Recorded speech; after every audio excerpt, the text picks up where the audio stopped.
Hey there, it's Wayfair here, where delivery and setup are as easy as a few taps on your phone. You're relaxing in an old hammock, scrolling Wayfair's app, when you spot it, a brand new patio set. Next thing you know, Wayfair delivers it right to your patio and sets it up. Oh, you need a new grill too? All right, Wayfair's got you covered. With Wayfair's room of choice delivery and fast expert setup on qualifying orders, life gets a little easier. Visit wayfair.com or the Wayfair app. Wayfair, every style, every home.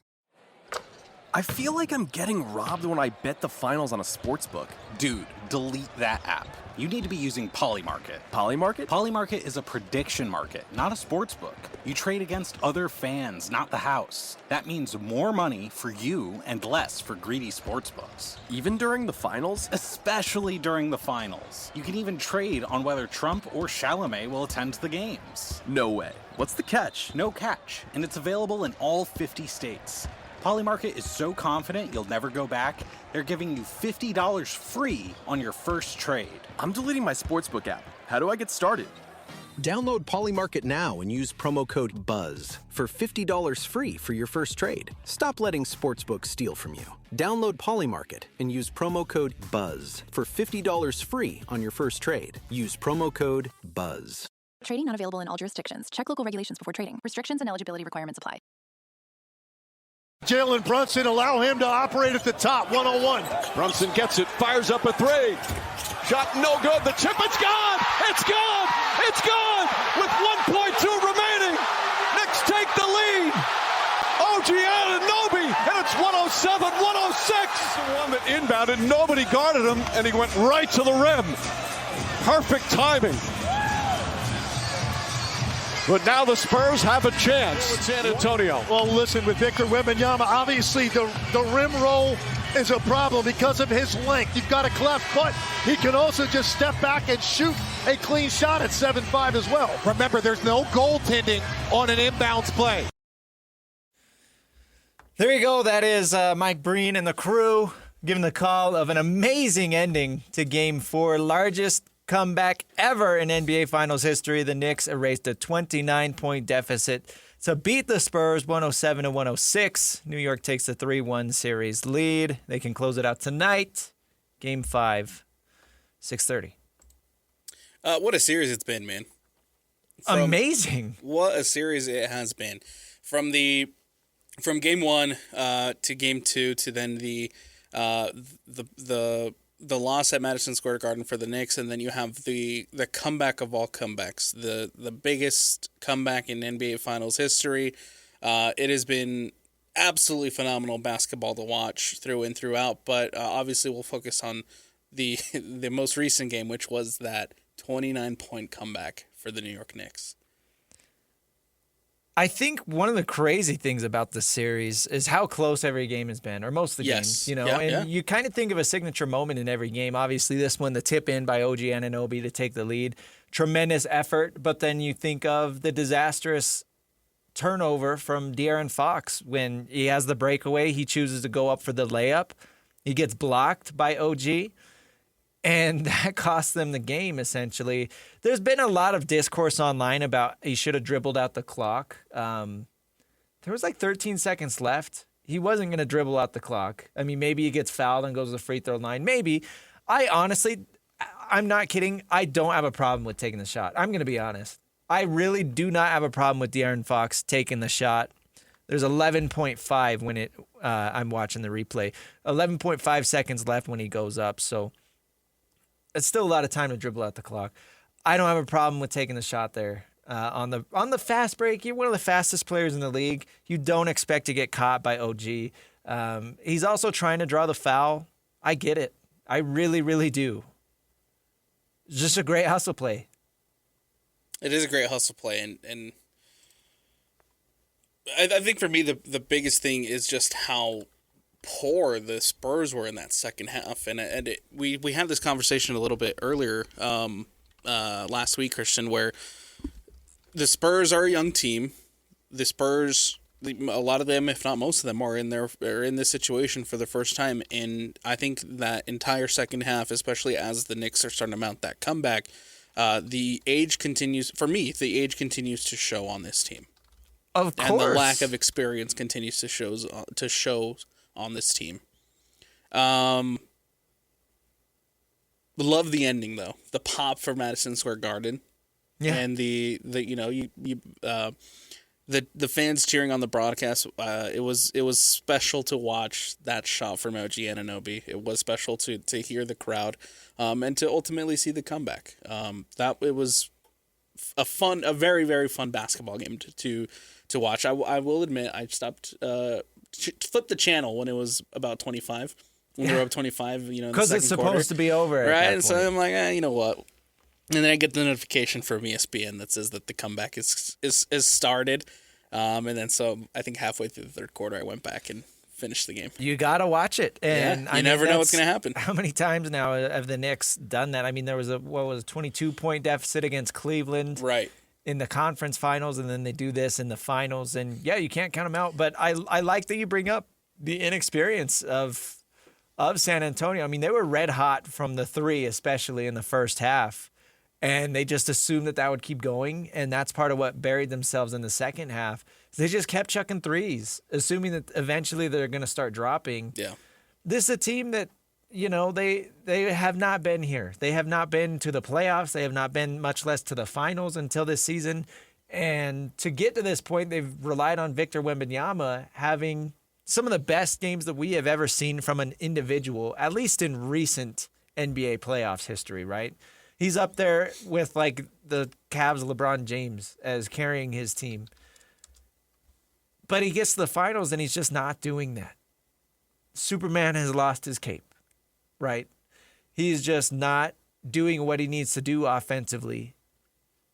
And I don't fault him. I mean, he's 22 years old. He's a kid. Right. This is his first ever run. But, again, we are so quick to crown the next big thing. We're so quick to fall in love with the next dynasty. Like, slow your roll, man.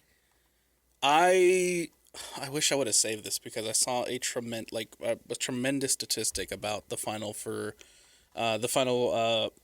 second half for the San Antonio Spurs, and it was essentially when there was 8 minutes left, from the point where there was 8 minutes left in the third quarter to the end of the game, they went I think it was 17% from the floor. Oh. And a lot of them came from the 3-point line, and it seems like the Spurs were at a point where it was live by the three, die by the three, and then they kind of died. They died by the three, which point. I thought was an interesting approach to that second half. I mean, you have a pretty sizable lead, and you have Victor Wembanyama, who has been fantastic inside, and they seem to check up the threes, Big Vic. Completely forget that Victor Wembanyama 7'4". Or however tall he is. 7'6", right? 7'7". They're lying. He's somebody's taller. lying. He's taller than whatever they list him as. And so you completely forget that Victor Wembanyama's on this team, and he's fantastic inside. Take the ball inside. Don't go 17% from the floor. And again, I attribute that to this is a really young and inexperienced team. Young and inexperienced head coach. Exactly. And you look at, game 2 when San Antonio lost because Victor threw it off Steph Castle's back, and there was a timeout, and nobody was on the same page. Again, these are the flaws of the Spurs that we keep pointing to. They're inexperienced all around, and it's not just the players on the court. It's the head coach. I think everybody's in over their heads here. And, great for them that they're making a finals run. But at the same time, who knows if they're ever going to be back. Like, imagine for all the hype that Victor Wembanyama has right now, imagine if he never gets back to the finals and this is his legacy right here. This is his legacy, is this series. That'd be a tough way. That'd be a tough way to have the rest of your career pan out. There's a very real chance that it could happen. Right. Because you look at all the parity that we've seen in the playoffs over the last few years, how many different teams have won the title and how many different teams have even made it to the finals, right? So you don't know if Victor Wembanyama is ever going to get back here. And to be honest with you, Alex, they've done a very poor job of capitalizing on their first finals run. Yeah. I'm glad you bring up the comeback from the Knicks against the Cleveland Cavaliers. Mm-hmm. Because everybody remembers how hard people were going in at Cleveland about James Harden's defense. We talked a little bit about it earlier in technical fouls, and the everybody was going in on Cleveland on social media. Yeah. I think in this one, the discourse has been on the comeback for the Knicks and how special the Anunoby moment was and how special the tip finger from Karl Anthony Towns was on the inbound. Yes. But people were quick to move on from the absolute blunder of the Spurs and the absolute blowing the lead, just blowing a 29-point lead.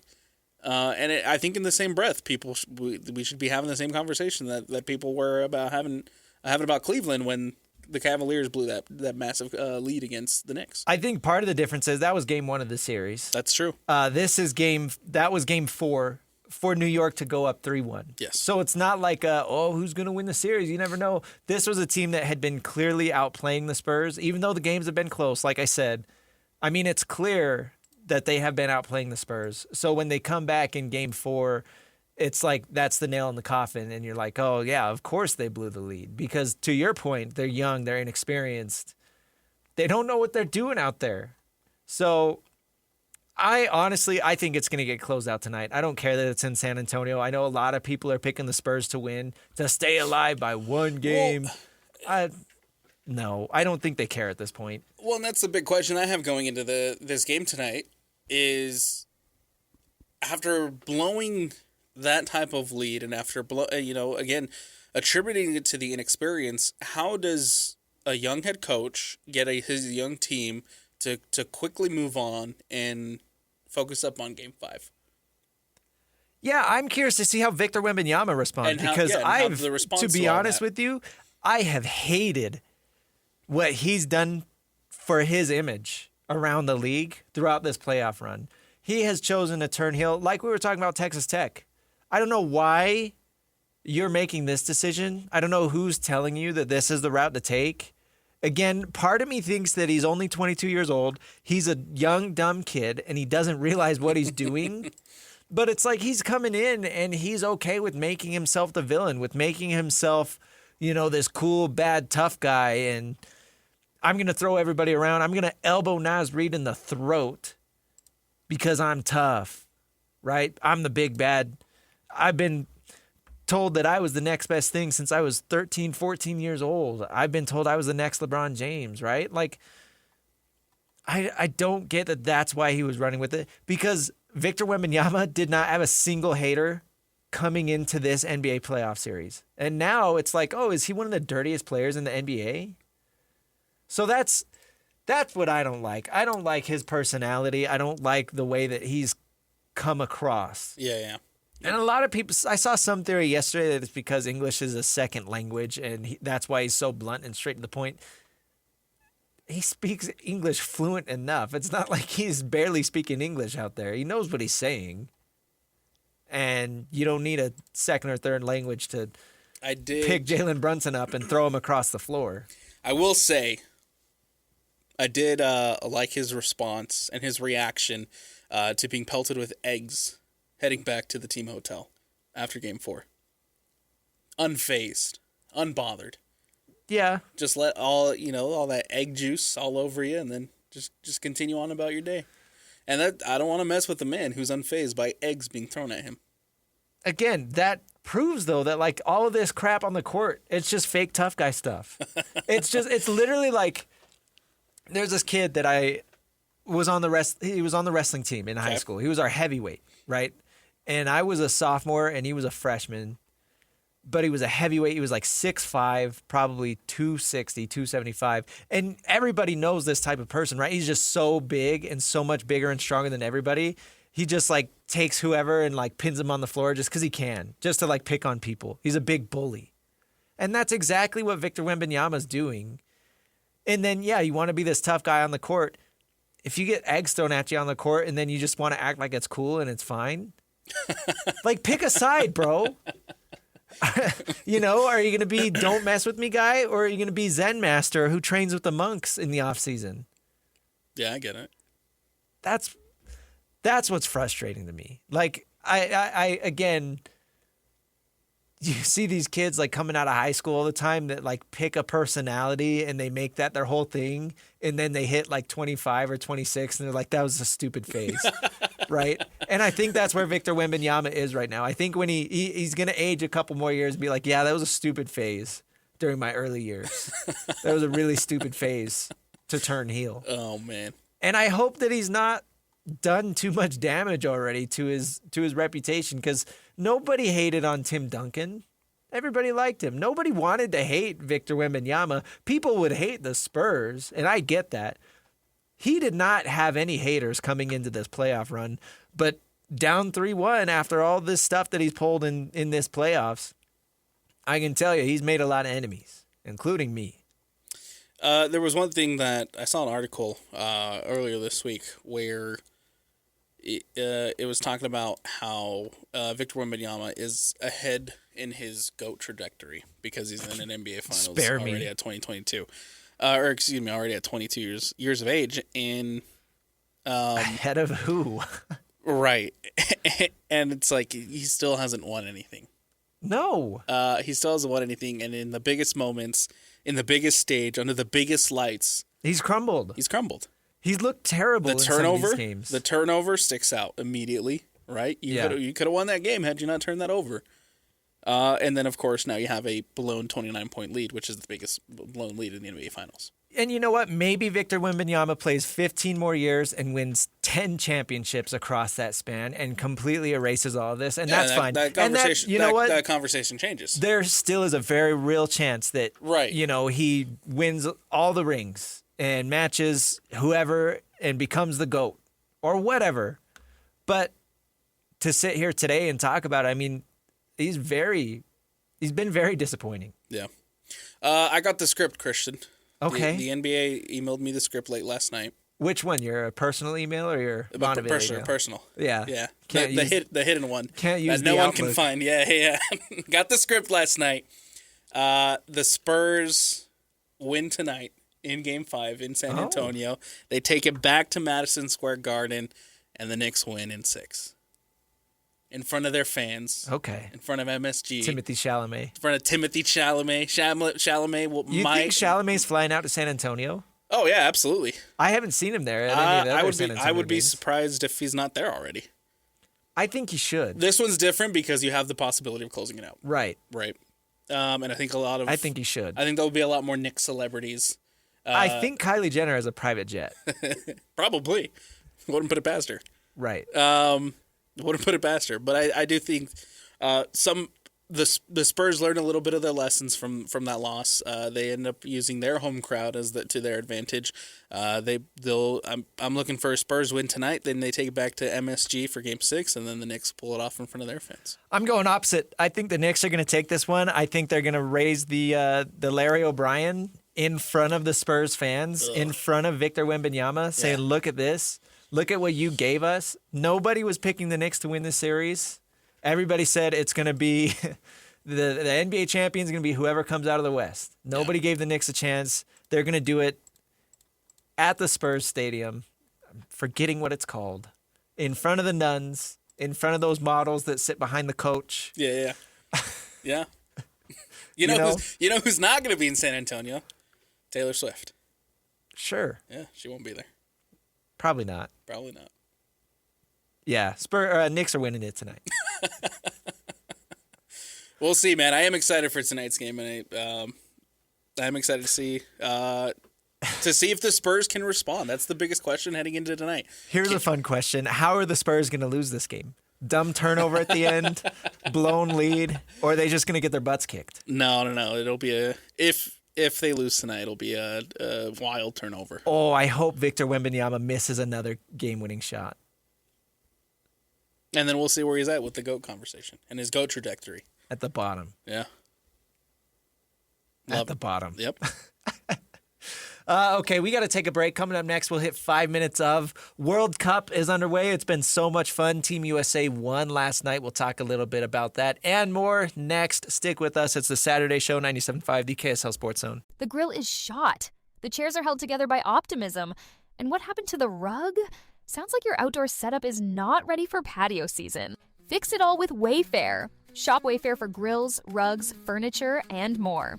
With 20 million 5-star reviews, room of choice delivery, and expert setup on qualifying orders, it's never been easier to do more for less. Get 10% off your first eligible purchase. Hurry to wayfair.com or download the app now. Wayfair, every style, every home. I feel like I'm getting robbed when I bet the finals on a sportsbook. Dude, delete that app. You need to be using Polymarket. Polymarket? Polymarket is a prediction market, not a sports book. You trade against other fans, not the house. That means more money for you and less for greedy sports books. Even during the finals? Especially during the finals. You can even trade on whether Trump or Chalamet will attend the games. No way. What's the catch? No catch, and it's available in all 50 states.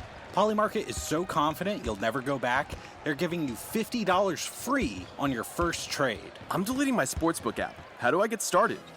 Download Polymarket now and use promo code BUZZ for $50 free for your first trade. Stop letting sportsbooks steal from you. Download Polymarket and use promo code BUZZ for $50 free on your first trade. Use promo code BUZZ. Trading not available in all jurisdictions. Check local regulations before trading. Restrictions and eligibility requirements apply. Welcome back to the Saturday Show 97.5. The KSL Sports Zone. Christian Esparza, Alex Napoles. Thank you for tuning in, making us a part of your Saturday morning. Although it is 11:35. Do you still call that morning? It is morning, yeah. Really? Yeah. It's before noon. It's pre-noon, but we got to come up with a new word for that, I think. I don't even think I consider, like, afternoon. When do you consider afternoon? 12:01. No. That's still morning. Oh, my gosh. 12:01 is still morning. Okay, so we need... Afternoon doesn't start till, like, 1 o'clock. We need a new word for, like, 10:30 to 1 o'clock then. A new word for that time of day. Because it's not morning. It's morning. But it's not quite afternoon. I see what you're saying. Okay, when does... when do you consider evening? Ooh. Versus night. Oh, evening versus night? Yeah. Okay, so afternoon to evening is probably like 5:30. Evening to night, 10? 9? When does the sun go down? Depends on the time of year. Depends on the time of year. Okay. I always just say after 9 for me is night. That's fair. Yeah, no matter the time of the year. Even if it is like this time of the year, right, where this the longest day is coming up and the sun's still up at 9 o'clock. But anything after 9 for me is night. Yeah, that's fair. We've got some news coming out of Utah as of yesterday, right? The University of Utah has finalized the first of its kind private equity deal for the athletics department. Great write-up from Josh Furlong at KSL.com. This is crazy, Alex. This is when we talk about the Brendan Sorsby stuff earlier, and, you know, if you would have said this would happen, nobody would believe you. Yeah. Imagine saying, a year ago you could believe this because that's when the talk started, right? But imagine 2 or 3 years ago saying that not only is a college team going to sell a part of itself to a private equity, but it's going to be a local team. It's going to be the University of Utah.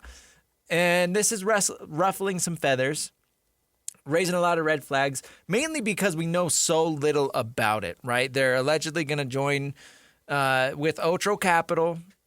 Well, not allegedly anymore. It's finalized. Yes. With Otro Capital, right? That's this private equity firm. They're going to create the Crimson Brand Partners, LLC, a for-profit entity within the university structure. And they are adamant that the Crimson Brand Partners will manage events, branding, and sponsorships while the athletics oversees the coaching. So they want to make it clear that, you know, Otro Capital is not coming in and running the University of Utah athletics department.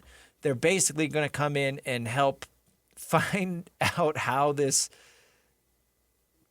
athletic department, LLC, can make money, because that's what they need is money. So I don't know. Do you have any key major thoughts about this? I know that a lot of people are pretty unhappy. I think a lot of people are scared of it because they don't know. Well, and I feel like that comes with the territory of change. And that being comes the with the first territory ever to do exactly being the first one to have something of this nature, right? I think the best way, to kind of put it into a metaphor, they are the guinea pigs. Yeah, they are the guinea pigs of people trying to figure out if this is something that we'll see across the landscape of college football if it's successful with Utah. Who's next, right? That's a good point. If this works out, how many other programs are going to be knocking deals down over the next 365 days? Maybe not that soon. I mean, I don't know how. That's the thing is, I don't know how long we're going to be like, okay, this was a good idea. Exactly. How long is it going to be for people to say this is a good idea, or what? I guess how do you quantify the success of this actually turned out to be a really good deal? Right, because it's not the wins and losses. Right. It's not going to say, "Oh man, that was a great deal because Utah football won 10 games." Is it just the revenue? Is it if it's Utah? I mean, the report was a couple weeks ago, right, that the Utah tapped into its reserves to be able to report basically cover $40 million. Right, to report being in deficit. That they were in the green.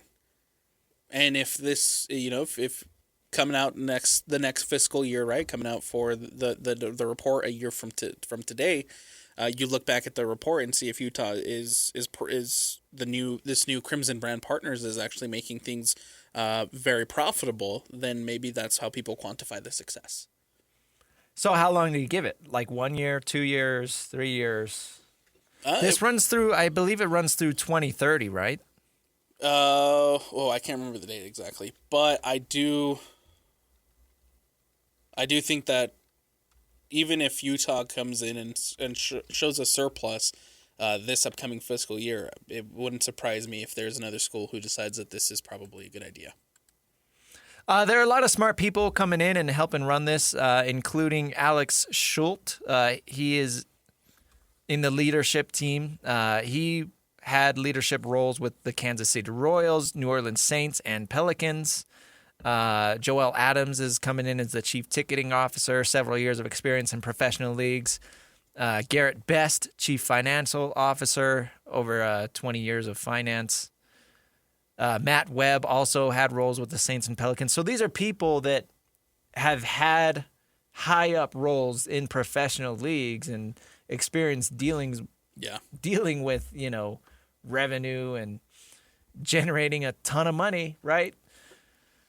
And I don't know if I would trust somebody that has experience with the Browns, but well, and then bringing in this many people who have experience with professional sports and running the day-to-day operations of professional sports, if this is successful for Utah, again, it's a matter of, I mean, it already is functioning and seems as though that the college football is now professional sport, but I wonder if this is another step. Again, if it's all successful, if it's another step into the actually considering and qualifying college sports as a professional entity. 5 to 7 years. The details of the future exit were not immediately provided, so not a long-term deal, not expected to be, but who knows? If it's all sunshine and rainbows and this thing keeps working, sign them up, baby. If it ain't broke, don't fix it. I guess. But all in all, I mean, I do hope it works out. I don't want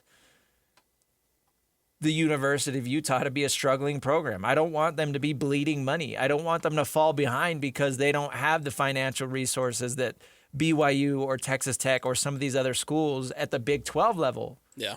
Not to mention the Big 10 level or the SEC level, what some of those schools have, right? Yep.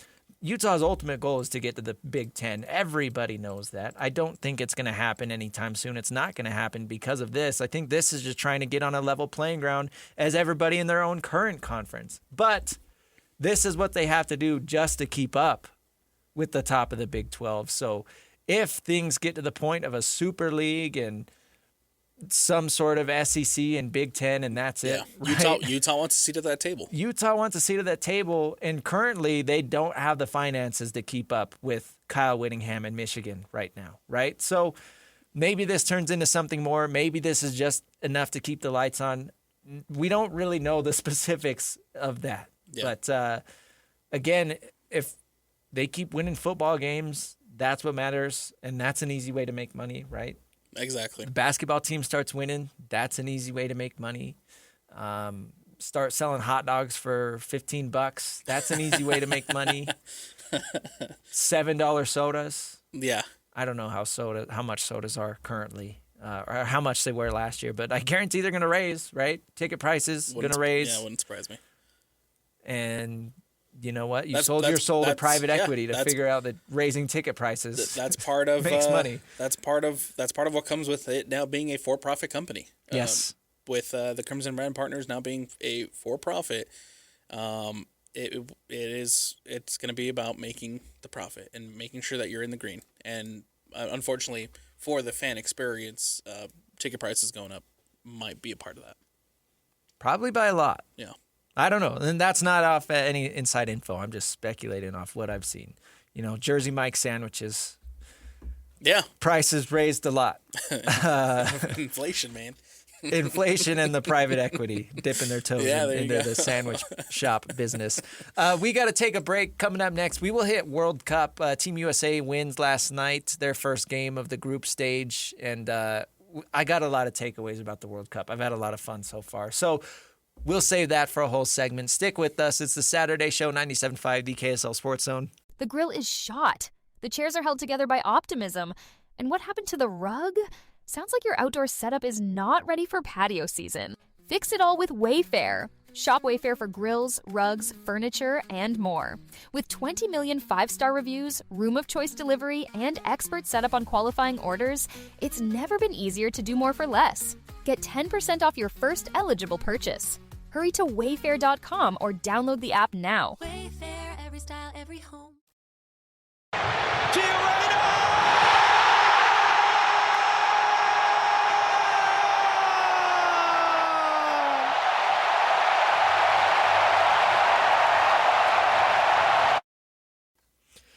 There it is, Gio Reyna, the guy that allegedly took Diego Luna's spot on the U.S. men's national team, scoring in the World Cup as Team USA beats Paraguay 4-1 in the group stage. It's the Saturday Show, by the way. Welcome back. Christian Esparza, Alex Napoles.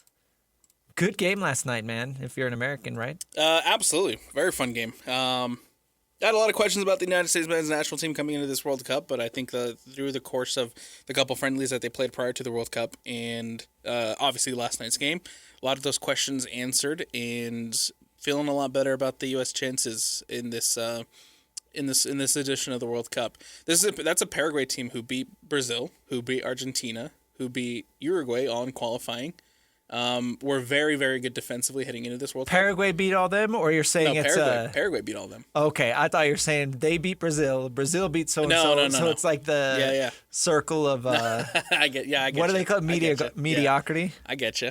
No, Paraguay beat all three of them, which is the best teams down there in South America, and they had a very good defensive record coming in. The United States men's national team put 4 past Paraguay. Not a good sign when the first goal of the game, when it comes 7 minutes in, it was an own goal from Paraguay. Really bad defending. I think that really changed the course of the game. Oh, absolutely. I think it's a much different game if that first goal isn't scored in that fashion. In theory, when your best center back, when your best defender on the Paraguay team scores into his own net, it's going to hurt the confidence of the whole defensive structure, and that's plays part into it. But I thought the U.S. looked fairly... They looked really good. Yeah, they looked fairly good. At halftime, I don't remember the stat, and I don't have the final time of possession, but I remember seeing at halftime the time of possession was like dominated by Team USA. It was like percentage-wise like 90-10. Yeah.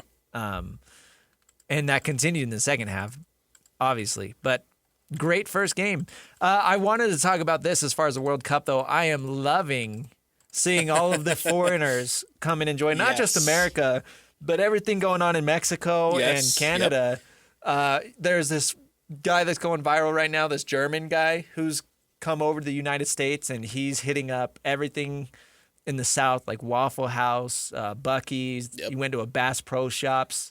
Ella Langley, the country singer who is like rising star right now, tweeted at him, going to give him tickets to a show and do a meet and greet. Awesome. Just because he's going viral on social media right now.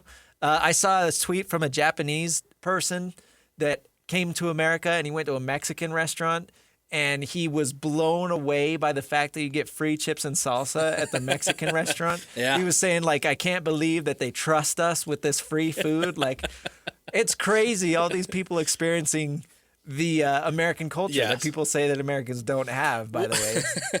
Well, and that's the beauty of one of the beauties of this tournament, right? Not just aside from the soccer of it all, it happens every 4 years, and it's all in different places, and so you have that opportunity to go cheer on your culture, your countries, and experience other people's cultures and countries, and that's part of what makes it so fun.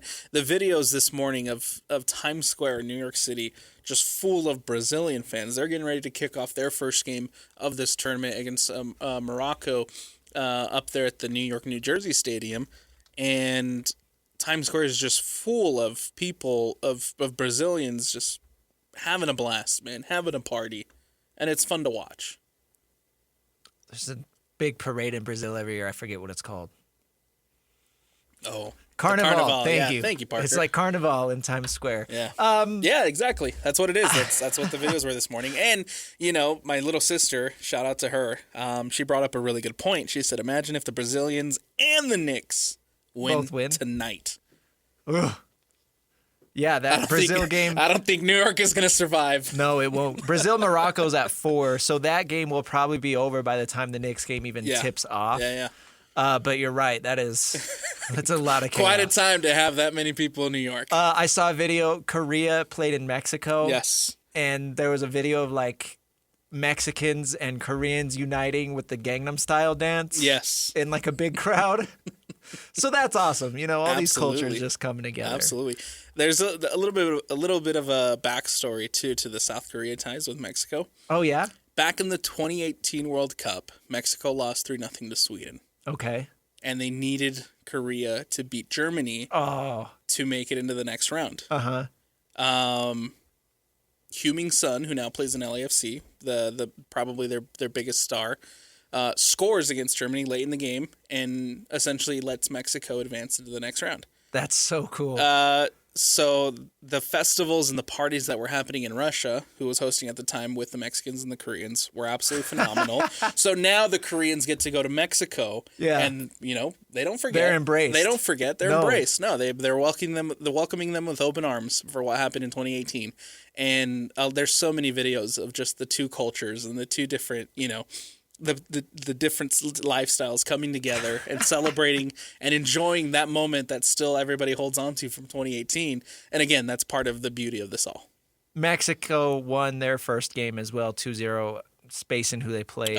South Africa. That's right. Yep. Thank you. Yep. Real quick, we do have to mention Stanley Cup Finals. We didn't have really enough time to fit it in the show today. But it's been a great series. For as much fun as the NBA Finals have been, Stanley Cup Finals, amazing. Carolina took a 3-2 lead on Thursday night. Game 6 is tomorrow. I think Carolina's going to close it out.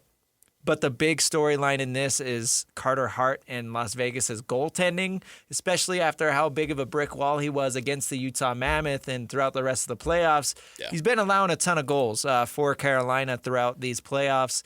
Coach John Tortorella was asked about why he hasn't thought of a goalie change, and he gave an all-timer here. John, did you consider at all going to Aiden Hill in the third period, or was there any conversation or thought about it? Christ, that could be the stupidest question I've heard. You love it. Fantastic. Goaltending has been the forefront for both of these teams because you have the Anderson and the Boosie situation happening with Carolina. Was it game 2 or game 3, Christian? Where Anderson gets pulled and then Boosie comes in. I want to say 2. They stick with Boosie, and then this last one, he made some fantastic saves. Yes. There was one late that probably should have gone in that would have given Vegas a little bit of momentum. Comes up with a fantastic save. And then Carolina pull it off. But Carter Hart, he's allowed 4 or more goals in every single game by the Canes, even in the games that they've lost. Yeah. They've scored 4 goals, 5 goals, 4 goals, 4 goals, and then 4 goals. I just read those all backwards.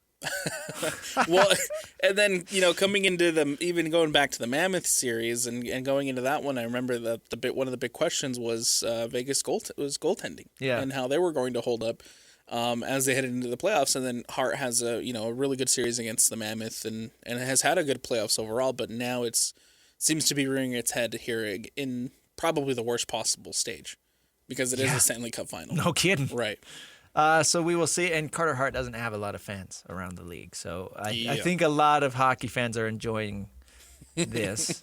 Tortorella's not, obviously, because that's his guy.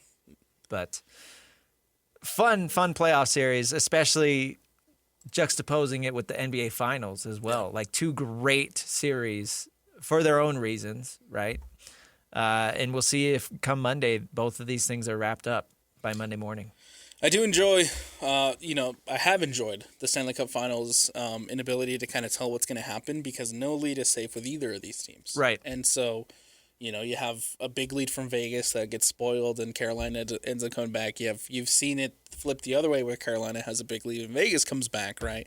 And it's been fun to watch a guy like Mitch Marner, man. He's had a really fun series, and I'm excited to see how this one plays out. I'm excited to see My how this gut one feeling is that both finals are wrapped up by Monday.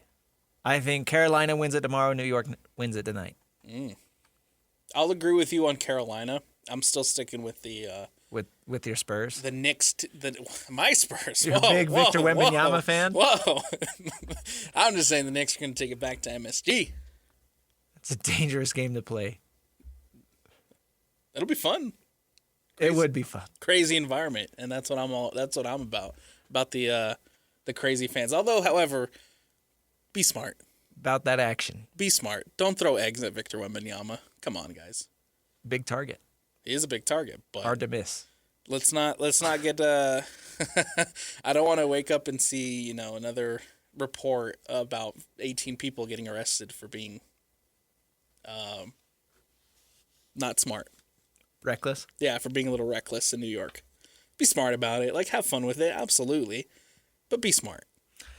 All right, that wraps it up for us. It's been the Saturday show. Thanks to Parker, who's been producing today. Great stuff. As always, Christian Esparza, Alex Napoles. We will catch you next week, 10 a.m. sharp. And that'll be like our pre-draft show. That's going to be a fun one.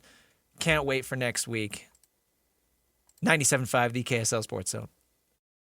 Summer is all about freedom, fun, and growing up. And between the ages of 9 and 13, kids are starting to form their views about alcohol. With more independence, their still developing brains need more guidance and support than ever. That's why summer is the perfect time to stay connected and plan fun, safe family activities together. Research shows kids who spend quality time with their parents doing what they enjoy are less likely to drink underage. And when kids feel close to you, they're more likely to listen, especially when you set clear expectations.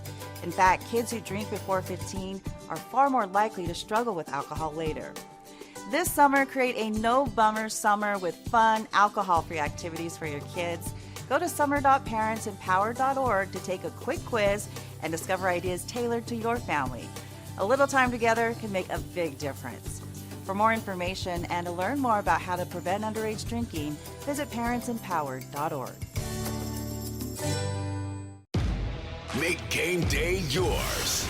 Tickets, food and drinks, stats, and streaming. Everything you need is in the Utah Mammoth app. Download today and make game night easy. Download on both Android and iPhone. Tusk Top.